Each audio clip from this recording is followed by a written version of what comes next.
2^3 equals to 8^3 হলে এ equals to কত?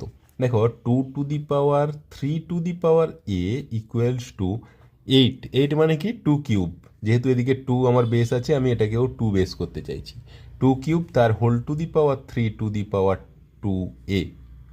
তাহলে এইটাকে আমি লিখতে পারি 2 এই পাওয়ারের সাথে এই পাওয়ার গুণ হয়ে যাবে, মানে 3 × 3 টু দি পাওয়ার 2 তাহলে আমি ওটাকে কীভাবে লিখতে পারি 3 × 3 টু দি পাওয়ার 2 যেহেতু দুটো গুণ আছে তাহলে এর পাওয়ার কি 1, তাহলে পাওয়ারগুলো যোগ হয়ে যাবে, মানে 3 × 2 + 1 লিখে দিয়ে এটাকে কেটে দিতে পারি।